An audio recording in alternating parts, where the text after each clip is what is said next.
আমাদের যেমন গুরু মহারাজ, আর পরমানন্দ গুরু মহারাজ ছিল জয় পতাকার স্বামী গুরু মহারাজ, মানে নিয়ন্ত্রণ। কি বুঝতে যাচ্ছেন? স্বামী কিন্তু যেমন তেমন বললে হবে না, যে নিয়ন্ত্রণ করতে পারে না তাকে স্বামী বলা যাবে না।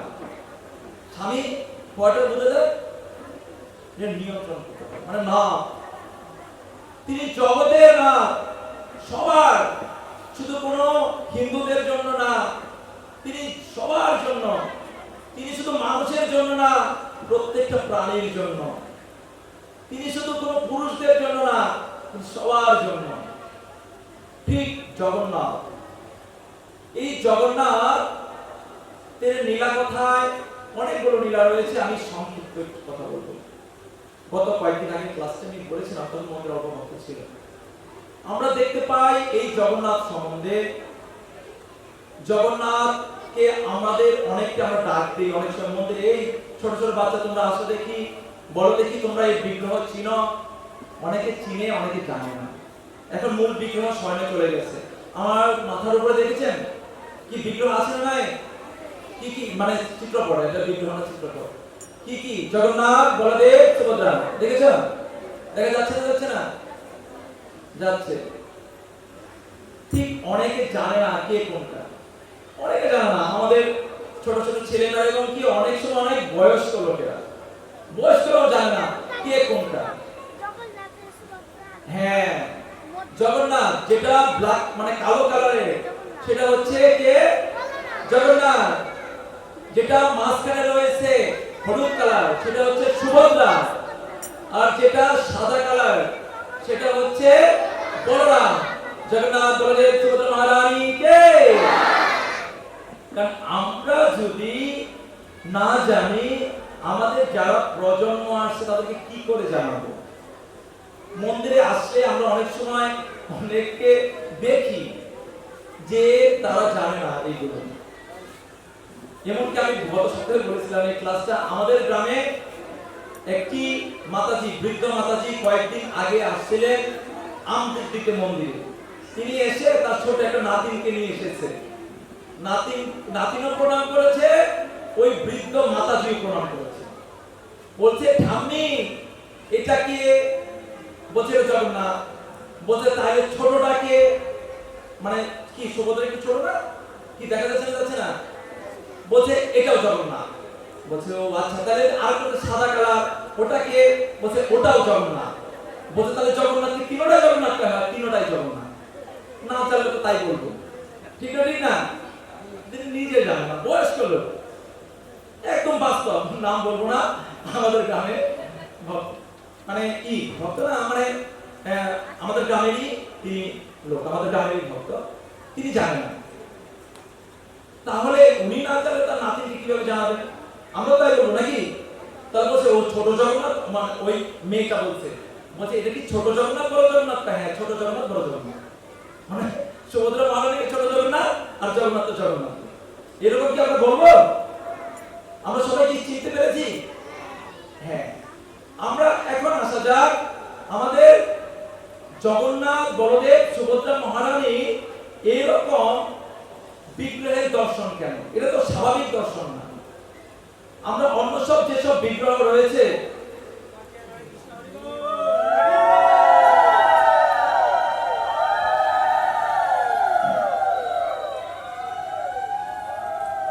আমাদের যেসব অন্যগুলো বিগ্রহ, যেমন রাধা মাধব, গৌরনিতাই, রাম সীতা, যেসব বিগ্রহ, লক্ষ্মী নারায়ণ, এগুলোর চেহারাটা হচ্ছে স্বাভাবিক মানুষের মতো। ঠিক না? ঠিক না?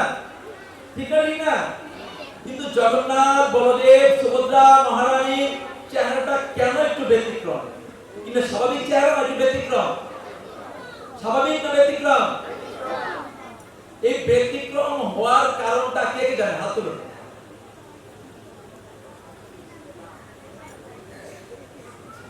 আর কে কে জানে না? হাত তুলুন। অনেকে আছে জানে না, তার হাত তুলছে না, জানে তার হাত তুলছে না। কি ব্যাপার? এত শীতের দিন না যে পকেটে হাত রাখবেন বা চাদরের তলে? কে কে জানতে চান? এখন শুনুন। হরি বল। আচ্ছা, জগন্নাথের এই রকম চেহারা হওয়ার কারণটা কি? কারণ আমরা তো জানি ভগবান কৃষ্ণ কত সুন্দর, শ্যাম সুন্দর রূপ, সাথে রাধা ঠাকুরানী কত সুন্দর রূপ, কিন্তু জগন্নাথের চেহারা এরকম কেন? তার হাতগুলো একদম গচ্ছিত, পা নেই, চোখগুলো বড় বড়, স্বাভাবিক না, কিছুটা অসামঞ্জস্য। এর হওয়ার মূল কারণটা আমাদের জানা উচিত। অনেকে আমাদের কাছে প্রশ্ন করবে, আপনার কাছে করবে, আমাদের কাছে তো করবে, আপনার কাছেও করবে। এটা জানা উচিত সবার। আমাদের ধর্মীয় জ্ঞান সবার মধ্যে থাকা উচিত। মহাপ্রভু বলেছেন সবাইকে কৃষ্ণ নাম প্রচার করতে হবে, শুধু সাধুদের জন্য না। কারণ মহাপ্রভু একা মালাকার আমি কাহা কাহা বিলাব, একা একা কত প্রচার করা যাবে? যদি সবাইকে সহযোগিতা করতে হবে এই সনাতন ধর্ম প্রচার করার জন্য, যদি মনে হয় না শুধু ইসকনের ভক্তরা করবে, তাহলে হবে না। প্রচার অনেক বছর লেগে যাবে, শত শত বছর পিছিয়ে যাবে। আর যদি সবাইকে দায়িত্ব নিতে হবে এই প্রচারে, মহাপ্রভুর এই সংকীর্তন আন্দোলন এবং আমাদের সনাতন ধর্মকে আরো বেগবান করার জন্য, একটু মনোযোগ সহকারে শ্রবণ করুন জগন্নাথের এরকম চেহারার কারণ। যখন পরমেশ্বর ভগবান শ্রীকৃষ্ণ দ্বারকায় তার 16,108 জন মহিষীকে নিয়ে তিনি অবস্থান করছেন, এবং তিনি যখন প্রত্যেকটা মহিষী মানে তার সহধর্মিণীকে নিয়ে যখন অবস্থান করেন, তখন তিনি ঘুমের ঘোরে তার কয়েকজন সহধর্মিণী, যেমন সত্যভামা, রুক্মিণী, ওদের সাথে গভীর রাত্রে যখন ঘুমিয়ে থাকে, তখন রাধা রাধা রাধা রাধা বলে ক্রন্দন করে, ভাবিয়ে ভাবিয়ে ক্রন্দন করে। তার ক্রন্দন তখন তারা দেখতে পায় যে আমাদের প্রভু কৃষ্ণ তিনি কেন এখনো রাধা বলে ক্রন্দন করে। আমরা কি কৃষ্ণকে ভালোবাসি না? আমরা কি কৃষ্ণকে সেবা করি না? আমরা কি কৃষ্ণের কোনো কাজে লাগি না? তিনি এখনো রাত্রে কেন ফুপিয়ে ফুপিয়ে রাধা নাম মানে ক্রন্দন করে? তাদের মনে খুব কৌতূহল যে কৃষ্ণের কেন এই ভাব। তখন তিনি কাকে জিজ্ঞাসা করবেন চিন্তা করলেন। মহিষীরা সবাই একই অবস্থান, সবাই একই কথা বলে যে কৃষ্ণের এইরকম ভাব। তারা দ্বারকায় রোহিণী মাতাকে জিজ্ঞাসা করলেন, কারণ রোহিণী মাতা বৃন্দাবনেও ছিলেন, আবার দ্বারকায় এসেছেন। রোহিণী মাতাকে সবাই মিলে জিজ্ঞাসা করলেন, মাতা আমরা কৃষ্ণর এত সেবা করি, কৃষ্ণকে আমরা এত মানে আদর করি, সবকিছু ব্যবস্থা করি, কিন্তু কৃষ্ণ কেন এখনো রাধাকে ভুলে না? তিনি এখনো কেন রাধা রাধা বলে ক্রন্দন করে ঘুমে? বৃন্দাবনে এমন কি অবস্থান ছিল যে তিনি এখনো রাধাকে ভুলতে পারে না? বলছে, ও তোমরা কি রাধা রানী সেই কথা বৃন্দাবনের কথা শুনতে চাও? বলছে, হ্যাঁ আমরা সবাই বৃন্দাবনের সেই কথাগুলো শুনতে চাই। আপনারা কি সবাই শুনতে চান বৃন্দাবনের রাধার সেই কথাটা? কে কে শুনতে চান? সবাই বলেন হরে কৃষ্ণ হরে কৃষ্ণ কৃষ্ণ কৃষ্ণ হরে হরে হরে রাম হরে রাম রাম রাম হরে হরে। যখন তখন মহিষীরা বললেন রোহিণী মাতাকে, রোহিণী মাতা বললেন, শোনো বৃন্দাবনের এই গুপ্ত কথা যেখানে সেখানে বলা যাবে না, তার জন্য উপযুক্ত পাত্র হতে হবে। সব জায়গায় সব কথা বলা যায় না, তাকে উপযুক্ত হতে হবে। আপনারা কি জানেন যে বাঘিনীর দুধ যে কোনো জায়গায় রাখা যায় না? বাঘিনীর দুধ যদি যে কোনো জায়গায় রাখলে রক্ত হয়ে যায়, সেটা সোনার পাত্রে রাখতে হয়। কিসের পাত্রে? স্বর্ণের পাত্রে। ঠিক রাধারানীর কথা কে গ্রহণ করতে পারে? যাদের সেই ভাব রয়েছে। আমরা ভাগবতমের কথা জানি, ভাগবতমে 12 স্কন্ধ মানে 12টি স্কন্ধ রয়েছে। গীতার মতো 12টি স্কন্ধ রয়েছে, যেখানে 18,000 শ্লোক ভাগবতমে। সেখানে প্রথম স্কন্ধ, দ্বিতীয় স্কন্ধ, এইরকম নবম স্কন্ধ পড়ার পর দশম স্কন্ধ। ছিল প্রভুপাদ বারবার বলেছে তোমরা কখনো হুট করেই দশম স্কন্ধ পড়তে যেও না। যদি তোমরা হুট করে কেউ দশম স্কন্ধ পড়তে যাও তোমরা আর টিকে থাকতে পারবে না, ভক্তি জীবনে টিকে থাকাটা খুব দুঃসাধ্য হয়ে যাবে। কারণ উপযুক্ত না হয় হবে। কেউ যদি যেমন আমরা যেমন বুঝতে পারি 9, 10 এ একমাত্র physics, chemistry, biology, higher math, যদি এটা 6 এ দিয়ে দেয় মানে ষষ্ঠ শ্রেণীতে দিয়ে দেয় ওদের মাথায় ঢুকবে তাকে উপযুক্ত। কিন্তু এখন তো আরো পিছিয়ে দিয়েছে, কি এখন যারা ঠিক না, এখন তো 11, 12 এ গিয়ে বিভাগ করে দিয়েছে। কেন? তাতে মাথায় ভালো করে যায়। তুই উপযুক্ত বস্তু ছাড়া কোনো উপযুক্ত জিনিস গ্রহণ করা যাবে না। ঠিক রোহিণী মাতা বললেন তোমরা যদি শুনতে চাও তাহলে দ্বারকায় যখন আমাদের কি যে হল রুম রয়েছে সেখানে বসবো। আর কখন বসবো? যখন কৃষ্ণ এবং বলরাম রাজকার্য পরিচালনা করার জন্য এখান থেকে রাজপথে চলে যাবে তখন। কারণ বৃন্দাবনের কথা যদি আমি বলতে চাই ঠিক কৃষ্ণ এবং বলরাম শ্রবণ করে তারা ঠিক থাকতে পারবে না। তারা সবাই কি তারা মূর্ছিত হয়ে যাবে, তারা ক্রন্দন করবে, এটা ওরা সহ্য করতে পারবে না। কৃষ্ণের কারণ বৃন্দাবনে কৃষ্ণ যখন চলে এসেছে বৃন্দাবনবাসীর কি গতি হয়েছে, তখন বলছে ঠিক আছে মাতা, তবু আমরা শুনবো বৃন্দাবনে রাধারানী কৃষ্ণকে কত ভালোবাসতেন এবং বৃন্দাবনবাসীরা কৃষ্ণকে কত ভালোবাসতেন। তখন তারা একটি দিন ধার্য করলেন, দ্বারকাতে যখন একটি হল রুমে বসলেন কৃষ্ণ বলরাম তথা সময় রাজকার্য পরিচালনা করার জন্য যখন তারা রাজপথে অবস্থান করলেন তখন তিনি এই বৃন্দাবনের কথা বলতে চাইলেন। তখন বলতে যখন চাইলেন তখন কি একটা দ্বাররক্ষী রাখতে হবে, দ্বাররক্ষী মানে পাহারাদার। সেই পাহারাদার কাকে রাখবে বললেন? তাহলে থাক সুভদ্রা। দ্বাররক্ষী কাকে রাখলে? ছোট বোন কৃষ্ণ বলরামের সুভদ্রাকে। সুভদ্রাকে বললেন রোহিণী শোনো সুভদ্রা, তুমি সবসময় খেয়াল রাখবে যাতে আমি যখন বৃন্দাবনের কথাগুলো বলবো তখন যাতে কৃষ্ণ বলরাম এসে গেলে আমাকে চুপ থাকতে বলবে, আমি আর সে কথা বলবো না। বলছে ঠিক আছে মাতা, আপনি আদেশ করেছেন, আমি যদি দাদা কৃষ্ণ বলরাম আসে আমি আপনাকে বলবো, আপনি বন্ধ হয়ে যাবেন। বাস কথা মতো তারা শুরু করলেন যে বৃন্দাবনে রাধারানী কৃষ্ণকে কত ভালোবাসতেন। তার অনেক লীলা রয়েছে, শুধু একটি লীলার কথা বলবো, সবাই মনোযোগ সহকারে ধ্যান করবেন, নাহলে হবে না। রাধারানী একবার তিনি ভাবলেন আমি যদি চলে যাই তাহলে কৃষ্ণকে কে দেখবে, কৃষ্ণের সেবা কে করবে, কে জানে কৃষ্ণ সেবা। কারণ আমি যদি চলে যাই, আমার যদি মৃত্যু হয়, কৃষ্ণের সেবা কে করবে এবং কে বা জানে কৃষ্ণ সেবা। এর জন্য কি কবি কি বললেন?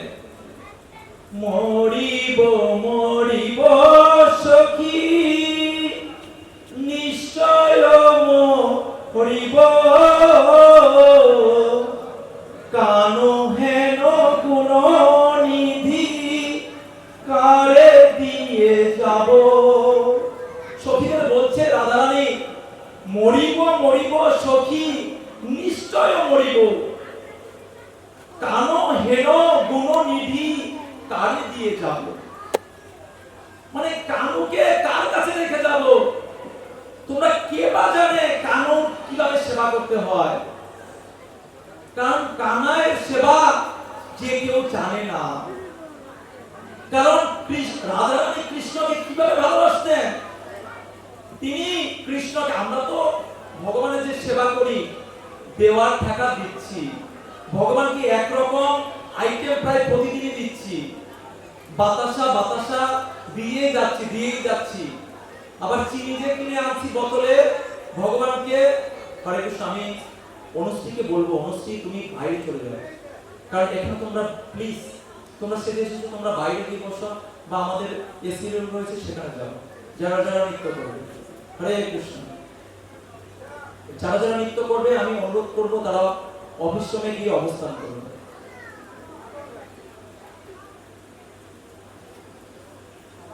আমরা কৃষ্ণকে কি গোপাল সেবা দেই না মায়েরা?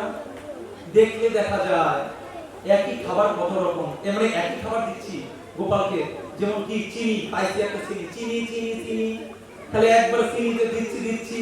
আমাদের এক প্রভু বলে ভগবান গোপালকে মানে আমিও তোমার চিনা রাখতে হইছি যে চিনি চিনি, যে আমিও তোমার এক সময় খালি কি মরার পরে আমিও তোমার চিনি, তুমি আমার সব সময় খালি চিনি দিয়ে রাখছো। ঠিক না ঠিক না? কি এটা কি ভালোবাসা? ভালোবাসা না। বাতাসা কিনে আনেছি, নকুল এনেছি, নকুল আর বাতাসা দেই। নিজের সন্তানকে কয়দিন নকুল বাতাসা দিয়েছে চিন্তা করে দেখুন।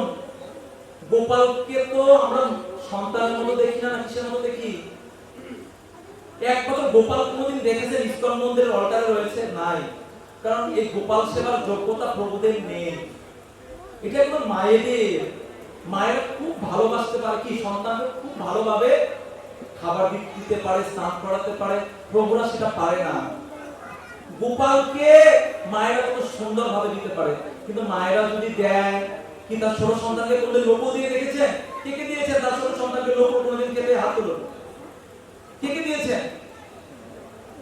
কেউ দিয়েছেন? দেননি। কারণ দাঁতই ছোট ছোট, দাঁতে যদি ওই ছোট দাঁতে একটা নকুল যদি নেয় ওর ভেঙে যাবে দাঁত। এমনকি আমি একদিন খেতে গিয়ে আমার দাঁতটাও কষ্ট দিয়েছে।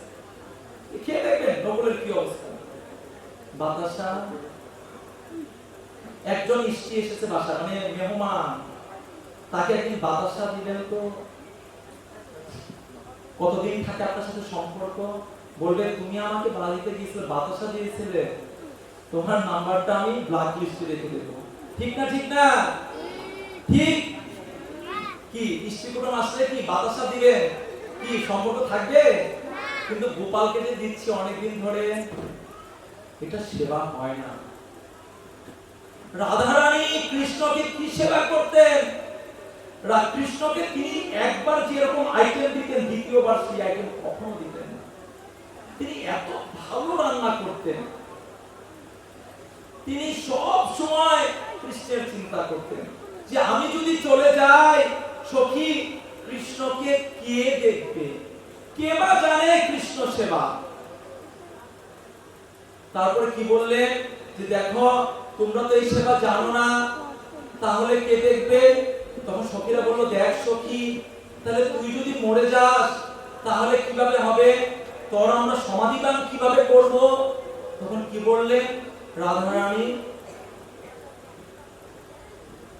না রাধায় অঙ্গ না পুরিয়, রাধায় অঙ্গ না ভাষায় চলে, মরিলে বাঁধিয়ে রেখো তোমালের ডালে। কি কথা? রাধারানী কি বললেন সখীদের? সখী না পুরিয় রাধা অঙ্গ, এই অঙ্গটা তোরা আমাকে পুরাস নে। বললো কেন পুরাবো না রাধা? বলছে দেখ মানুষ সীতাকে একবার পুরায় সীতাতে, আর আমি কৃষ্ণের চিন্তায় সারা জীবনটা পুড়ে যাচ্ছি। এই দেহ তো পুড়ে শেষ, এমনি শেষ, এটা কি পুরাবি তোরা? কি রাধারানী সবসময় কি কি কৃষ্ণের চিন্তায় কি করতো? সবসময় কৃষ্ণের চিন্তা করতো না? আর কৃষ্ণ চিন্তা করতে করতে তিনি কি করতেন?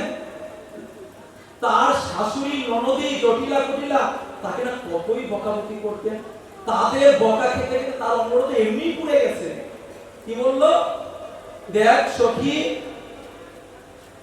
কি না পুরিও রাধা অঙ্গ না না ভাষায়ও জলে।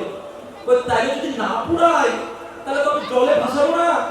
বলছে না, আমি কৃষ্ণের চিন্তায় করতে করতে, কৃষ্ণের বিরহে থাকতে থাকতে আমার দুনয়ন জলে ভাসতে ভাসতে আমি তো এমনি ভেসে গেছি। রাধারানী যখন কৃষ্ণের চিন্তা করতেন আর দু চোখ দিয়ে জল অঝরে পড়তেন। আর কেন তিনি অঝরে মানে ক্রন্দন করতেন? আরেকদিন সময় হলে বলবো, আজকে যেহেতু সময় অনেক শর্ট। বললো তাহলে আমার এই জীবনটা ক্রন্দন করতে করতে এমনি ভেসে গেছে, আর এটা জলে ভাসানোর কোনো প্রয়োজন নেই, তাহলে কি করব? বললো তাহলে এই অঙ্গটাকে তোরা কি বলবি? হ্যাঁ, তমাল গাছের সাথে বেঁধে রাখবি। তাহলে অঙ্গটাকে কি করব? তোরা আমার এই দেহটাকে তমাল গাছের সাথে বেঁধে রাখবি। তাহলে তমাল গাছের সাথে কেন বাঁধবো রে? রাধা বলছে আমি তোমার বড় ভালোবাসি, তোমার কালো কৃষ্ণ কালো, তাই তোমার বড় ভালোবাসি। মানে কি? মানে রাধারানী কৃষ্ণকে কিরকম ভালোবাসতেন? তমাল গাছ দেখলে কৃষ্ণের কথা মনে করতেন, কারণ তমাল গাছ কালো, কৃষ্ণ কালো। এর জন্য বললো যে না পুরিও রাধা অঙ্গ, না পুরিও চলে, না ভাষায়ও চলে, মরিলে বাঁধিয়ে রেখো তমালের ডালে। তমাল গাছের সাথে বাঁধে রাখবে এর জন্য তিনি সবসময় যেন কৃষ্ণের সাথে থাকতে পারেন, এইরকম ভাব রাধারানী। আমাদের যে পর্যন্ত আমরা কৃষ্ণ ভাবনান্বিত না হতে পারবো, সেরকম আমরা ভগবানের কৃপা পাবো না, কখনো সম্ভব না। এই ইস্কনের প্রতিষ্ঠাতা ছিল প্রভুপাদ। তিনি কেন এই ইস্কন তৈরি করেছেন? এটার নামটাই হচ্ছে আন্তর্জাতিক কৃষ্ণ ভাবনামৃত। কৃষ্ণ ভাবনা শব্দের অর্থটা কি? প্রভুপাদ বিদেশীদের বলেছেন, always remember Krishna, never forget Krishna, this is Krishna consciousness. মানে তোমরা সবসময় কৃষ্ণের চিন্তা করো, কৃষ্ণকে কখনো ভুলে যেও না, সেটাই হচ্ছে কৃষ্ণ ভাবনামৃত। সবসময় সংশয়, মৃত্যুর সময় যিনি যে চিন্তা করে দেহত্যাগ করবেন, পরবর্তী জন্ম তিনি সেই রকম দেহ লাভ করবেন। এর জন্য আমাদের অবশ্যই অবশ্যই পরমেশ্বর ভগবানের চিন্তা করে আমাদের সবসময় চলা উচিত। যদি আমরা এখন থেকে প্র্যাকটিস না করি, তাহলে আমাদের মৃত্যুর সময় ভগবানের কথা মনে পড়বে না। তিনি যখন রাধারানীর এই কথাগুলো ঠিক বলতেছিলেন, যখন 16,108 জন মহিষীকে, তখন কোন ফাঁকে একদম কৃষ্ণ এবং বলরাম দুপাশে এসে গিয়েছেন। সুভদ্রাও শুনছেন মনোযোগ সহকারে, যখন রাধারানী কৃষ্ণকে যেভাবে ভালোবাসতেন সেই কথা, এবং কৃষ্ণ যখন বৃন্দাবন থেকে চলে এসেছে, কিভাবে চলে এসেছিল? বলছিল আজ যায় কাল আসবে, আজ যায় কাল আসবে। এই কথা বলে কৃষ্ণ বৃন্দাবন থেকে এসেছে, না হলে কৃষ্ণ কখনো বৃন্দাবন থেকে আসতে পারতেন না। কারণ যখনই জানতে পেরেছিলেন, অক্রূর মহাশয় যখন বৃন্দাবনে গিয়েছিলেন কৃষ্ণকে আনার জন্য, তখন সখীরা গোপীরা তখন তারা চিন্তা করলেন, হাইরে সূর্য তুমি কেন বা উঠলে? আজকে মনে হয় আমাদের কানাইকে অক্রূর নিয়ে যাবে। সবাই চিন্তা কি করলেন যে না, আমরা আজকে অক্রূর মহাশয়ের কাছ থেকে কানাইকে রেখে দেব।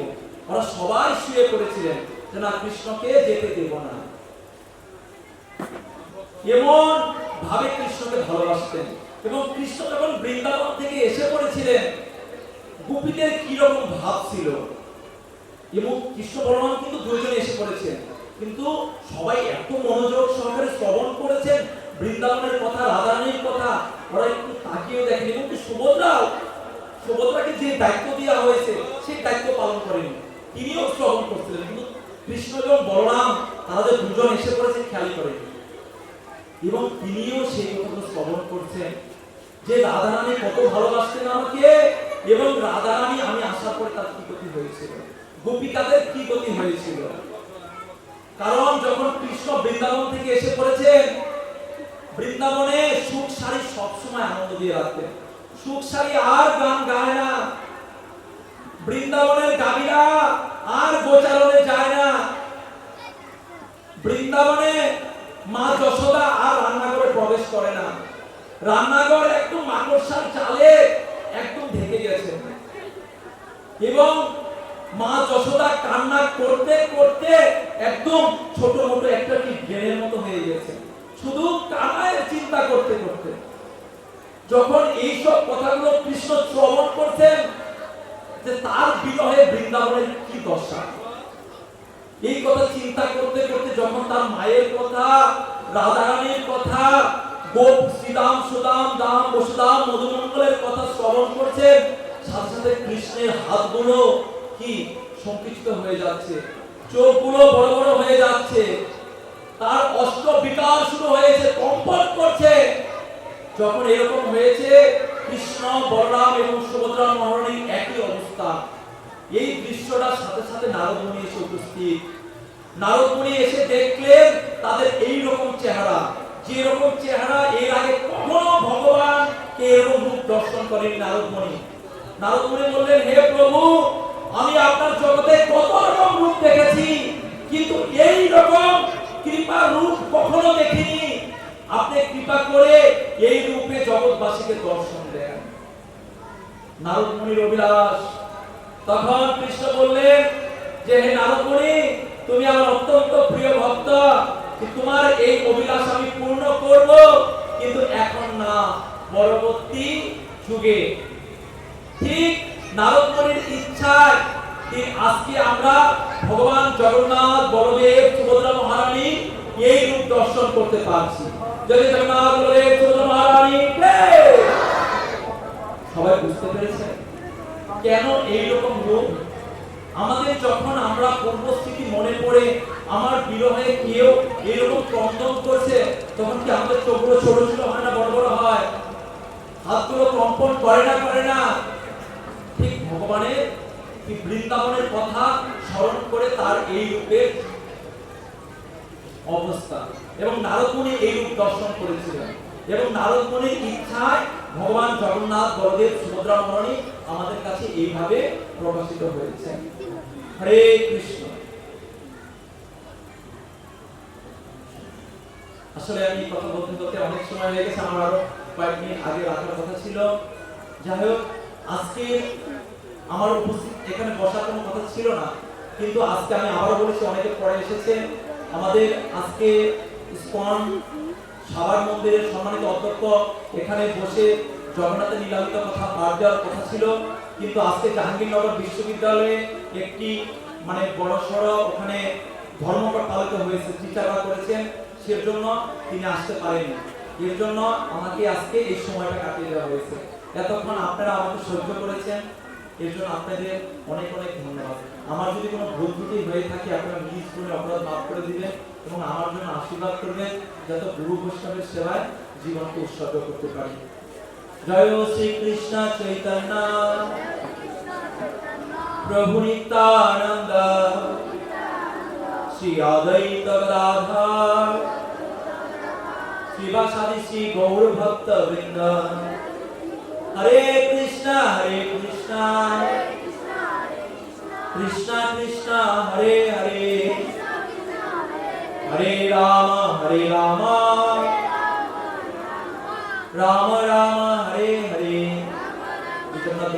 মহারানী, এর জন্য আমাদের সবসময় ভগবানের নাম স্মরণ করার একমাত্র পন্থা হচ্ছে হরিনাম। আমাদের অবশ্যই সবাইকে অনুরোধ করব, অন্তত না পারলেও আপনারা এক মালা করে হরে কৃষ্ণ মহামন্ত্র জপ করুন। তা এনি টাইম, যে কোনো সময়, সকালে না পারেন দুপুরে, দুপুরে না পারেন বিকেলে, রাত্রে শোয়ার আগে যদি আমরা প্রতিদিন প্র্যাকটিস করি, তাহলে আমাদের মৃত্যুর সময় ভগবানের কথা মনে পড়বে। আর নচেত যদি আমরা এখন থেকে অভ্যাস না করি, মৃত্যুর সময় আমাদের কখনো ভগবানের কথা মনে পড়বে না। সারা জীবন যে চিন্তা করেছি সেই কথাই মনে পড়বে। উদাহরণস্বরূপ, কোন স্টুডেন্ট যদি অক্টোবর, নভেম্বর, ডিসেম্বর 3 মাস লেখাপড়া করে পরীক্ষা দেয়, তার রেজাল্ট কখনো ভালো হবে না। যদি কেউ ভালো রেজাল্ট করতে চায়, তাকে অবশ্যই জানুয়ারি মাস থেকে ভালো প্রিপারেশন নেওয়া উচিত। এর জন্যই আমাদের সনাতন ধর্মের কিছু কি এক ধরনের বলা যায় যে এটা প্রচলন রয়েছে, যে অনেকে বলা হয় যে আমার এখনো বয়স হয়নি ধর্ম করার, আমার এখনো ধর্ম করার বয়স হয়নি। এটা একদম বাজে কথা। এটা শাস্ত্র কথা না, ভাগবতমে বলেছেন কৌমারত আচরত প্রাজ্ঞ, মানে কৌমার বয়স থেকে পরিভক্তি করা উচিত। এটা ভাগবতমে সপ্তম স্কন্ধে প্রহ্লাদ মহারাজ বলেছেন। সংশয়টা কেটে গেল। আর আমরা কখনো বলবো আমার এখনো বয়স হয়নি। ধর্ম করার বয়স হচ্ছে কৌমার বয়স, মানে 5 বছর বয়স থেকে। এবং এই কলিযুগের একমাত্র ধর্ম হচ্ছে হরিনাম জপ করা। যদি কেউ হরিনাম জপ করে তার মাধ্যমে তিনি আস্তে আস্তে সবকিছু ডেভেলপ করবেন। মহাপ্রভু বলেছেন ইহা হইতে সর্বসিদ্ধি হইবে তোমার ইতিবিধি নাহি আর। একমাত্র হরিনামের মাধ্যমে সর্বসিদ্ধি লাভ হবে। আমরা সিদ্ধি লাভ জানি। সিদ্ধি লাভ কি? যেমন অষ্টসিদ্ধি আছে, অনিমা, লঘিমা, বসিতা, ঈশিতা, এইগুলো। যেমন জলের উপর দিয়ে হেঁটে যাওয়া একটা যোগ সাধন, সিদ্ধি লাভ। অন্য দেশের ফল এখান থেকে এনে নেওয়া, নিচে এখানে উপস্থিত অদৃশ্য হওয়া, এগুলো সিদ্ধি লাভ। যদি কেউ হরিনাম করে তার সর্বসিদ্ধি লাভ হবে। এর জন্য অবশ্যই যারা যারা হরিনাম করেন তারা তো করছেনই, এবং যারা যারা এখনো জপমালায় জপ করেন না তাদেরকে অনুরোধ করুন অন্ততপক্ষে এক মালা হলে হরিনাম করুন। কারণ ভগবান এইরকমই বলেছেন। কি রকম বলেছেন? যে আমাদের শেষ সময় যদি আমরা ভগবানের কথা স্মরণ করতে চাই তাহলে আগে থেকে আমাদের তা করা উচিত। হরে কৃষ্ণ।